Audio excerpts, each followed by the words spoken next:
네, 저 방금 소개받은 김봉수라고 합니다. 사실 제가 사회민주주의 센터를 알게 된 거는 유튜브를 통해서 알게 됐습니다. 제가 요즘에 안식년이라서 처음에 이제 외국을 갈까 이렇게 생각을 하고 있다가 그냥 국내에 머무르게 됐고요. 그래서 이제 이런저런 이제 공부를 좀 해야 되겠다 이래서 유튜브에서 이제 좋은 강연을 찾아서 이제 듣고 있는 상황이고요.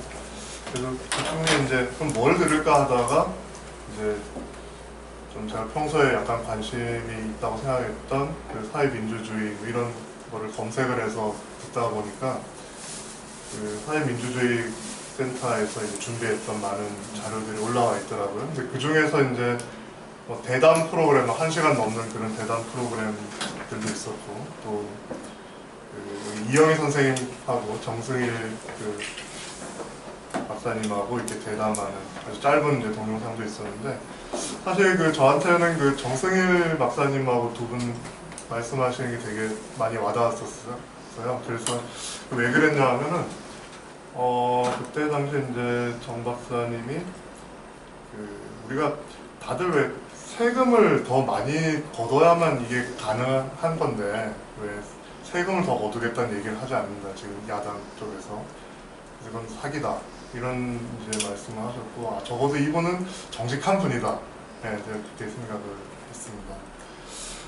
그래서 이제 그런 거에 감명을 받고 해서 이제 조금 더 이제 서치를 해봐서 이제 사회민주주의 센터에 가입을 했었고요. 근데 이제 가입을 하고 나니까 우리 이영희 선생님께서 이제 연락이 왔어요, 저한테. 연락이 와서 이런 모임에 처음으로 이제 나오게 됐습니다. 근데 저는 이제 원래 대학교 다닐 때는 오히려 그 운동권하고 좀 거리가 멀고 그냥 고시 공부를 열심히 하는 학생이었고요. 이제 나이가 들면서 점점 더 이제 좀 우리가 사람들이 말하는 좌파라는 쪽에 좀 더 가까워지고 있는데, 그 계기가 된 것이 있다면 있습니다. 제가 이제 그 대학에 교수로 있으면서 2008년도하고 2009년도에 이제 저희 학생들, 성신여대 학생들이 이제 캄보디아에 이제 해외 봉사 활동을 이제 갔었는데요. 그 캄보디아에 이제 제가 이제 인솔 교수로 이제 간 적이 있습니다. 근데 캄보디아 프놈펜 시내에 딱 내려보니까 그 평소에 제가 생각했던 풍경하고 상당히 다르더라고요. 뭐가 달랐냐면 벤츠가 굉장히 많습니다. 벤츠도 많고 렉서스도 굉장히 많은데, 그 캄보디아 우리가 이제 알기로는 굉장히 못 사는 나라인데 잘 사는 사람은 굉장히 잘 삽니다. 그래서 프놈펜 시내 중심가의 땅값은 서울 땅값이랑 비슷합니다. 그리고 그런데도 보면 뭐 어마어마한 궁전 같은 집에 사는 거죠. 그런 사람들은. 그리고 이제 경비원들이 이제 총 들고 지키고 있고, 그런 한 집에 렉서스가 4대씩 있고 이렇습니다. 그런데 이제 그때 한번 생각을 해봤어요. 그러면 내가 만약에 돈이 많아서 캄보디아에 와서 그 사람들처럼 살면 행복할까? 과연 이게 내가 원하는 삶의 모습인가? 사실 도로에 보면은 사람들이 질서도 안 지켜서 신호 바뀌는데 막 10초 이상 막 불법 좌회전도 하고 역주행도 하고, 또 다니다 보면 경찰이 아무 이유도 없는데 잡아서 돈 뜯어내고 이런 사회거든요. 그러면 과연 그게 한국에서의 부자가 만약에 한국이 그런 사회라면 과연 행복할까? 이런 생각을 하게 됐습니다. 그래서 이제 제가 든 생각은 뭐냐면, 이게 우리가 복지를 얘기하고 사회민주주의를 얘기할 때 그것이 과연 못 사는 사람들을 위한 것이냐, 그게 아니다라는 생각을 하게 됐습니다. 그러니까 이 사회가 분배가 공정하게 이루어지고 이 안정화가 되면 범죄도 그만큼 적어지는 것이고요. 그것은 사실은 개개인이 돈을 많이 벌어서 해결할 수 없는 문제거든요. 그러니까 우리가 세금을 다 같이 많이 내가지고 사회를 안전하게 만들면 만들수록 그 삶의 질이 올라가는 거죠, 부자도. 그래서 사실 저는 뭐 제가 뭐 그렇게 돈이 아주 많지는 않지만은 그냥 우리 사회 통념으로 봤을 때 뭐 사는데도 잠실에 살고 있고요. 또 대학교에 교수를 하고 있고, 변호사 자격도 있고, 또 아내는 또 판사로 일하고 있습니다. 그러니까 그냥 사회 통념상 그냥 우리나라에서 좀 이제 상류에 있다고 할 수도 있는데 그럼에도 불구하고 저는 다 같이 세금을 많이 내서 우리나라가 좀 더 이렇게 공정한 사회가 되는 것이 제 삶을 위해서 더 좋다라는 생각을 하게 됐습니다. 그래서 기존의 이 뭐랄까 좌파 정당 내지는 그 사회민주주의를 추구한다거나 뭐 하여튼 그런 쪽에서 많이 내세웠던 것이 우리가 이제 하층민을 위해서 또는 뭐 노동자 계층을 위해서 이런 얘기들이 많이 있었는데 그것보다는 오히려 이것이 우리가 다 같이 도움이 되는 것이다 라는 것이 강조되었으면 좋겠다 이런 생각을 개인적으로 하고 있습니다. 그리고 이제 또 한 가지 이제 여기 오기 전에 생각했던 부분인데 사실 사람들이 이제 뭐 사회민주주의라 그랬을 때 사람들이 거부감을 가지는 단어가 두 개가 들어있습니다. 하나는 사회고요. 하나는 주의인데 사회 그러면 사람들이 이제 약간 뒤에 배경도 빨갛습니다만은 굉장히 빨간색에 대한 이제 거부감이 있는데 물론 이제 우리나라에서는 이제 보수 정당인 새누리당이 빨간색을 쓰므로 해서 그런 컴플렉스가 오히려 좀 적어졌는데요. 그것도 있고 그 다음에 이제 주의 무슨 주의 그러면 사람들이 또 이제 굉장히 긴장을 합니다. 그래서 이 사회민주주의라고 얘기를 했을 때 사람들이 일단 굉장히 마음의 경계를 할 것이다 라는 그런 생각이 들었습니다. 그래서 중요한 것은 그런 거부감을 우리가 어떻게 하면은 최소화하고 이 사회민주주의라는 것을 사람들이 자연스럽게 받아들일 수 있게 만드느냐 하는 것이라고 개인적으로 생각하고 있습니다. 그래서 이제 제가 생각하는 거는 이렇습니다. 우리가 보통 사회민주주의 그러면 뭐 3대 가치, 뭐 자유, 뭐 평등, 뭐 연대 이렇게 얘기하기도 하고 또 자유, 뭐 정의, 연대 이렇게 얘기하기도 합니다만은 사실은 그 중간에 평등하고 정의가 굉장히 다른 것 같아도 제가 생각할 때는 일맥상통하는 것 같아요. 왜 그러냐면 justice라는 단어가 우리가 번역을 정의라고 해가지고 이게 굉장히 평등하고 좀 거리가 있는 것처럼 되죠. 사실은 공평이 더 적절한 번역이 아닐까 하는 제 개인적인 생각입니다. 그래서 공평함이라는 의미라고 본다면 평등하고 큰 차이가 좀 적분되는 거예요. 정의보다는. 그리고 이제 제가 느끼기에는 솔리데리티, 이 연대라는 단어도 조금 어렵다. 어렵고 원래 그 사용되는 뜻하고 좀 다른 거 아닐까 이런 생각도 좀 들었어요. 왜냐하면 거기서 말하는 솔리데리티라는 거는 우리가 좀 함께 살아보자 이런 의미가 좀 강한 것 같아요. 물론 역사적인 의미에서 처음에는 이제 노동자들이 연대해서 뭐 투쟁을 하는 이런 개념이 있었겠죠. 지금 와서는 그거보다는 우리가 옆에 사람들이 굶어 죽거나 아니면 뭐 병에 걸려서 심각하게 어려움을 겪거나 할 때 우리가 냅둘 거냐 이런 측면에서 우리 다 함께 살자라는 그런 의미가 강한데 연대라고 하니까 마치 이제 어떤 대상을 놓고 좀 싸우는 그런 뉘앙스가 있어서 저는 이제 앞으로 좀 더 이렇게 좀 그 번역도 좀 더 이렇게 자연스러운 말이 생겼으면 좋겠다 이런 생각이 들었고요. 그래서 저는 개인적으로 이제 연대보다는 뭐 공동체 의식, 공동체 정신이 더 현대적인 의미에 맞는 것이 아닐까 이렇게 개인적으로 생각을 해봤습니다. 네.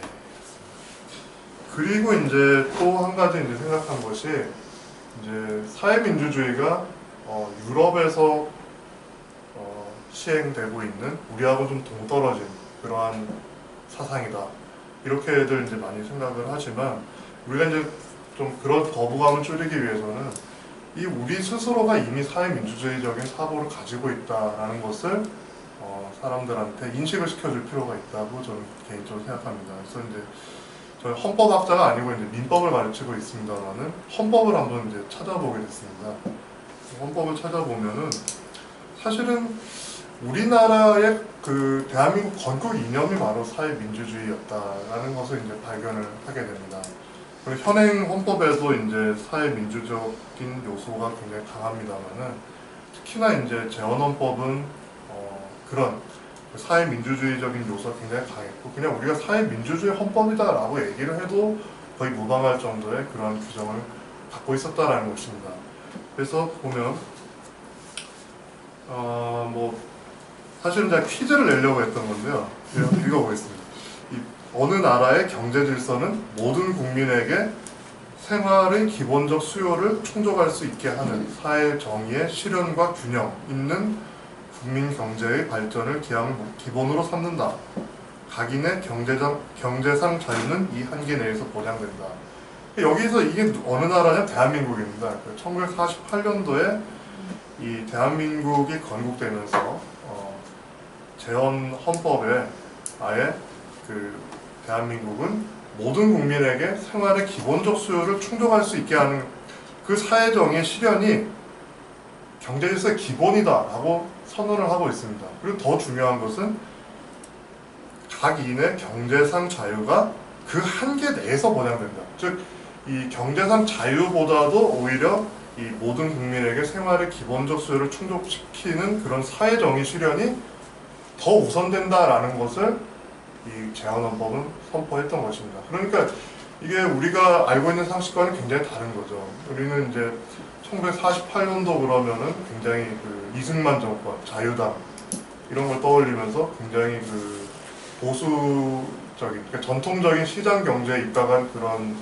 그 자본주의 이런 것을 떠올리게 되는데, 사실은 그 당시에 이제 그 국내에도 굉장히 이제 좌파들도 많이 있었고, 또 어떤 좌우 합작이라든지 이런 것도 이제 이슈화되고 하던 시절이었기 때문에 사실은 그 당시의 헌법은 굉장히 그 사회민주주의적인 그러한 그 특징을 나타내주고 있습니다. 그래서 이제 사실 요즘에 이제 오히려 그 보수 진영에서 이승만 대통령을 다시 이제 뭐 국부 뭐 이런 지위에 이제 올리려고 하고, 또 그 당시에 이제 어떤 사회 시스템을 재조명하려는 그런 시각이 있습니다만은, 사실은 그 재헌 헌법의 이런 그 사회 민주주의적인 요소, 그리고 뭐 사실상 복지국가를 지향한 것이죠, 이 조항은. 그래서 그러한 점이 다시 우리가 상기돼야 된다라는 생각을 가지고 있습니다. 그러니까 뭐 다시 말하자면은 이 사회 민주주의라는 것이 뭐 무서운 사상도 아니고 이상한 사상도 아니고 바로 그 우리의 선배들이 대한민국을 만들면서 우리의 이념으로 삼았던 그러한 사상이다 생각합니다. 이러한 것은 이제 아마도 제가 생각할 때는 바이마르 헌법의 영향을 강하게 받은 것 같습니다. 우리가 바이마르 헌법에 찾아보면은 151조에 경제 생활의 질서는 만인의 인간다운 생활의 보장을 목적으로 하는 정의의 원칙에 합당해야 된다라는 조항이 있습니다. 그러니까 이러한 것들이 이제 우리 재헌헌법에 영향을 미쳤던 것 같습니다. 제가 생각할 때.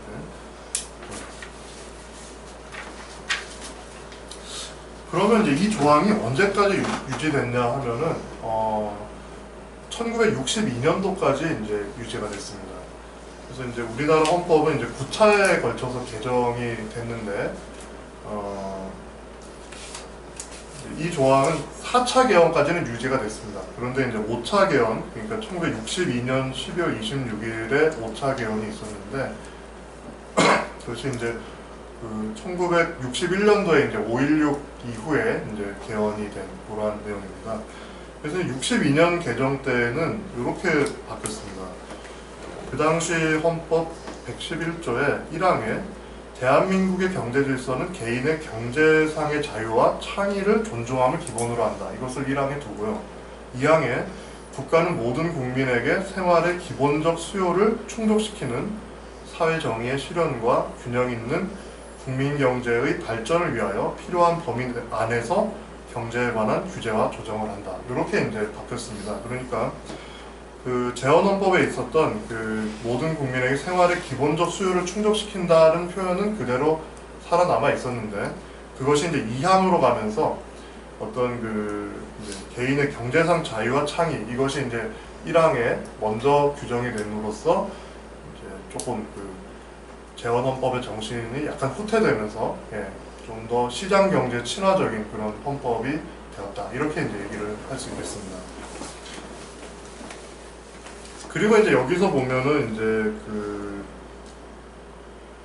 경제에 관한 규제와 조정은 필요한 범위 안에서 한다라는 이제 문구가 새로 들어갔습니다. 그래서 확실히 이제 자본주의 친화적인 그런 헌법이 됐지만, 그럼에도 불구하고 이 모든 국민에게 생활의 기본적 수요를 충족시킨다는 표현을 삭제하지 않음으로써 우리가 여전히 그런 그 복지국가를 지향한다고 하는 점에 있어서는 그 제3공화국 헌법마저도 시인을 하고 있다. 이렇게 이제 얘기를 할 수 있겠습니다. 그리고 이제 현행 헌법은 어떠한가? 그러니까 이번 정권 들어와서 이제 경제 민주화라는 이제 말을 많이 썼고요.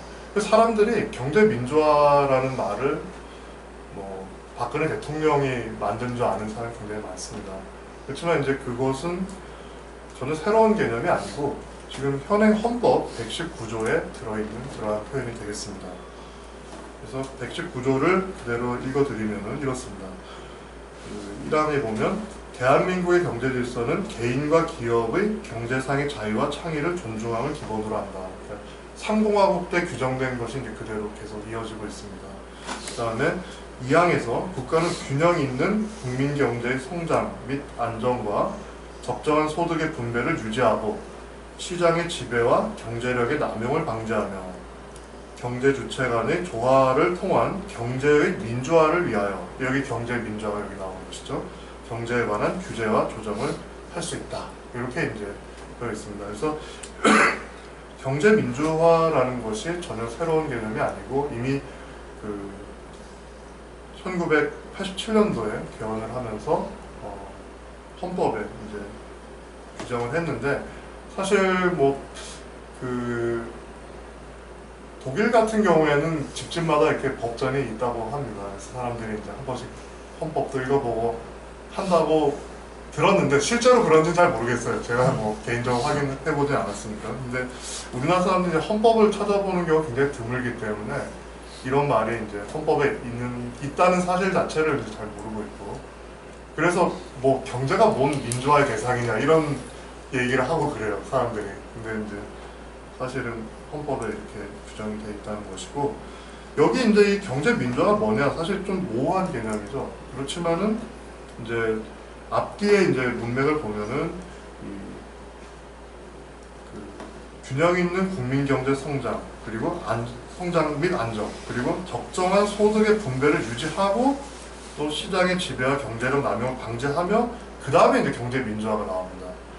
그러니까 이 경제 민주화라는 것은 당연히 어떤 특정한 주체에 의한 시장 지배를 방지하고 또 소득의 적정한 분배를 도모하는, 우리가 늘 말하는 그런 복지국가적인 개념, 또 사회민주주의적인 그러한 요소를 담고 있는 그러한 문구다. 이렇게 이제 이해를 할 수가 있겠습니다. 그래서 이제 이 현행 헌법을 봤을 때 역시 이제 1항에서 그 경제상의 자유와 창의 존중이 먼저 나오기 때문에 아무래도 재헌 헌법과 비교하면은 좀 더 이제 사회민주주의에서 약간 후퇴했다 이렇게 이제 얘기를 할 수 있겠습니다만은, 그러나 현행 헌법만 가지고도 굉장히 이 사회민주적인 요소는 강하게 나타나 있다 이렇게 이제 얘기를 할 수가 있겠습니다. 그래서 이제 그것이 이제 나타나 있는 대표적인 조항이 34조가 되는 거죠. 그러니까 우리 34조는 굉장히 유명한 조문입니다만은 그 모든 국민은 인간다운 생활을 할 권리를 가진다 하는 그런 거죠. 예. 그래서 거기에 보면은 뭐 국가는 사회보장, 사회복지의 증진에 노력할 의무를 진다 이렇게 되어 있습니다. 대한민국이 사회보장, 사회복지 증진에 노력할 의무를 진다고 헌법에 이렇게 명시가 되어 있는데도 이상하게 우리나라에서는 복지를 증진해야 된다 그러면은 이상한 사람 취급을 받아요. 이게 너무 말이 안 되는 것 같아요, 제가 생각할 때. 이렇게 명문에 딱 헌법에 나와 있는데 그러면 헌법을 지키지 말자는 얘기냐, 굉장히 좀 어이가 없는 그런 이제 상황이 현실에서 벌어지고 있는 거죠, 우리나라에서. 예. 그래서 그런 문제가 있고,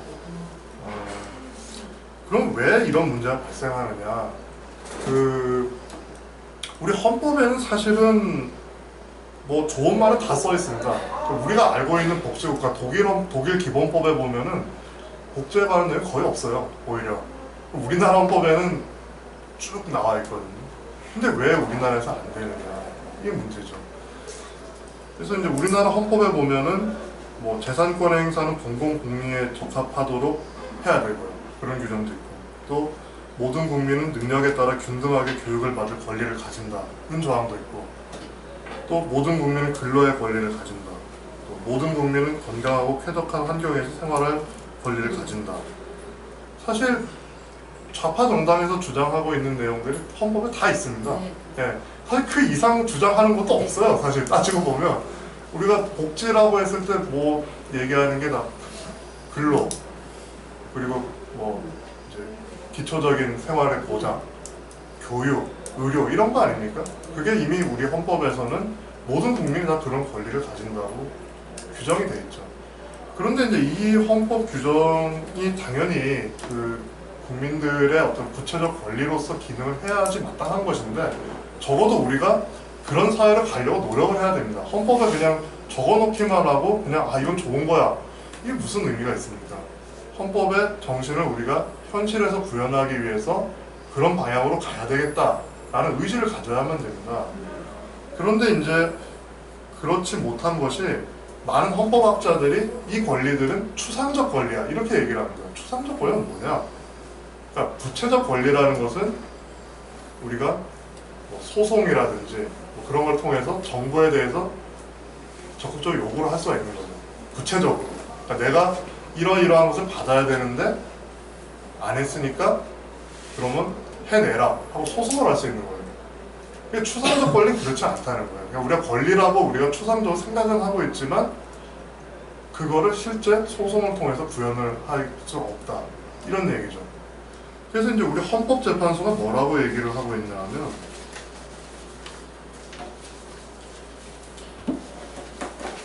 이렇습니다. 인간다운 생활이란 그 자체가 추상적이고 상대적인 개념으로서 그 나라의 문화의 발달, 역사적, 사회적, 경제적 여건에 따라 어느 정도는 달라질 수 있는 것이고, 이렇게 좀 중간 생략하고, 국가가 인간다운 생활을 보장하기 위한 생계급여의 수준을 구체적으로 결정함에 있어서는 국민 전체의 소득 수준과 생활 수준, 국가의 재정 규모와 정책, 국민 각 계층의 상충하는 갖가지 이해관계 등 복잡 다양한 요소를 함께 고려해야 하므로 국가가 인간다운 생활을 보장하기 위한 헌법적 의무를 다하였는지 여부가 사법적 심사의 대상이 된 경우에는 국가가 최저 생활 보장에 관한 입법을 전혀 하지 아니하였다든가, 그 내용이 현저히 불합리하여 헌법상 용인될 수 있는 재량의 범위를 명백히 일탈한 경우에 하나여 헌법에 위반된다고 할 수 있다. 이렇게 이제 헌법재판소가 얘기를 하고 있습니다. 그러니까 이 말은 뭐냐 하면, 헌법에 이런 권리가 있지만은 그럼 국가가 입법을 해야 되잖아요. 그러니까 헌법을 가지고 그대로 뭐 예를 들면 기초생활급여를 한다든지 이럴 수 없지 않습니까? 그러면 그것을 실현할 수 있는 법률을 만들어야 되는데, 법률을 만들지 않았을 때 과연 이것이 위헌이냐 하는 그런 문제에 관해서, 그러니까 헌법재판소는 아주 소극적으로, 우리가 최소한도로 봤을 때 이건 도저히 안 돼, 이건 재량권 범위 바뀌다라고 얘기할 정도로 도저히 너무나 아무것도 안 했다라고 하는 그런 상황이 아니라면은 입법 재량이 인정돼야 되고, 뭐라도 좀 했으면은 그것은 위헌이 아니다, 이런 얘기가 되겠습니다. 그래서 이 좀 너무 좀 그 헌법재판소 소극적으로 이렇게 판결을 했다, 저는 개인적으로 이렇게 생각을 하는데, 저는 사실 헌법재판소보다 오히려 그 각 정당들이 더 큰 문제가 있다고 생각해요. 헌법재판소는 이제 법 해석기관이니까 이렇게 해석할 수 있다 하더라도, 이 정당은 우리가 의지를 가지고 앞으로 우리가 어떻게 정치를 해야 되겠다 라고 하는 입장에서 과연 우리가 헌법에 이런 그 근로의 권리, 또 뭐 교육의 권리, 뭐 건강에 관한 권리, 또 환경권에 관한 권리, 이런 것들이 규정되어 있음에도 불구하고 우리가 이것을 앞으로도 계속 추상적 권리에 머무르게 하고 이것을 실현시키지 않겠다라고 하는 것은, 저는 그거야말로 위헌 정당이 아닌가, 우리나라에서. 지금 뭐 요새 뭐 위헌 정당 뭐 해산 문제가 이제 이슈가 된 적도 있습니다만은, 저는 우리나라에서 위헌 정당이라는 건 이런 그 우리 헌법에 규정되어 있는 좋은 그 국민의 기본권들을 무시하고 이것을 실현시키지 않겠다고 하는 정당이야말로 정말로 위헌 정당이다. 저는 개인적으로 그렇게 생각을 합니다. 그래서 이 헌법재판소보다도 오히려 실제로 이 정치를 하는 이 각 정당 그리고 정치인들이 좀 각성을 해야 되지 않을까 이렇게 개인적으로 생각하고 있습니다. 그리고 이제 이 헌법재판소의 이러한 그 태도는 기본적으로 이런 관념 같습니다. 우리가 복지를 해야 되지만은 여건이 안 된다. 그만큼 우리가 잘 살지 못하지 않느냐. 예를 들면 이제 우리가 그 복지 국가라고 예를 드는 게 대표적인 나라 스웨덴이고 또 뭐 덴마크도 예를 들고 또 그런 나라들은 좀 인구가 작지 않습니까? 그러면 예를 드는 나라 독일이 되겠는데 그럼 독일을 예를 들면 사람들이 독일은 우리보다 잘 살지 않느냐 이렇게 얘기를 합니다. 근데 이제 저는 그런 얘기를 하고 싶습니다. 그러니까 그러면 독일이 지금보다 못 살 때는 그러면 순자본주의적으로 살았느냐 하는 겁니다. 그러니까 2차 대전 이후에 독일이 뭐 금방 경제 회복하긴 했습니다만 사실 전쟁 끝난 이후에 독일이 잘 살았을 리는 없는 거죠. 그럼 그 시절에는 그러면 독일은 대학교 학비도 우리나라처럼 다 받고 뭐 그렇게 했느냐 이겁니다. 그게 아니고 그 사람들은 그때도 그 여건 하에서 나름의 이제 그런 복지 정책들을 시행한 거죠. 아마 제가 생각할 때는 독일에서 뭐 대학교 학비 무료 이런 건 복지라고 생각도 안 했을 것 같아요. 그냥 원래 그런 걸로 이렇게 받아들이지 않았을까 사람들이. 예. 그런데 그럼 지금 우리가 뭐 미국은 어쨌든 뭐 못 사는 사람도 많습니다. 나라가 잘 사는데 미국이 잘 산다고 해서 복지를 잘 하느냐? 물론 우리보다 잘하는 면도 있긴 합니다만은 지금 건강보험 가입 안 돼 있는 사람이 5,400만이 된다고 하는데 그럼 미국이 돈이 없어가지고 그럼 그런 걸 안 하는 것이냐? 이런 얘기입니다. 그래서 결과적으로 우리가 사회민주주의를 한다 또는 뭐 복지국가를 지향한다라고 하는 점은 우리가 얼만큼 잘 살기 때문에 하는 그런 개념이 아니다라는 생각이 듭니다. 그러니까 우리가 어떻게 살 것이냐 하는 삶의 철학의 문제이지 그럼 없으면 없는 대로 할 수 있고 있으면 있는 대로 할 수 있는 거지 우리가 돈이 없기 때문에 지금 못하고 나중에 더 부자가 되면 할 수 있다. 그렇게 생각한다면 더 부자가 됐을 때는 하지 않습니다. 그 대표적인 사례는 좀 미국이라고 생각하고요. 그래서 좀 우리가 이런 그 복지국가를 바라보는 관점을 우리 여유 있을 때 한다 이게 아니라 우리 삶의 철학을 바꿔야 된다 이렇게 이제 받아들였으면 좋겠고 그 삶의 철학은 새로운 게 아니라 이미 우리나라 헌법에 반영이 돼 있고 예, 그것이 1987년도에 민주화된 이후에 새로 생겨난 것도 아니고 오히려 우리나라가 건국됐을 때, 대한민국이 건국됐을 때 재헌헌법에 더 충실히 반영이 돼 있다라는 점을 사람들이 좀 더 많이 알고 그러면 좀 더 우리가 사회민주주의라는 것을 더 친숙하게 받아들일 수 있지 않을까 이렇게 생각을 합니다. 네, 감사합니다.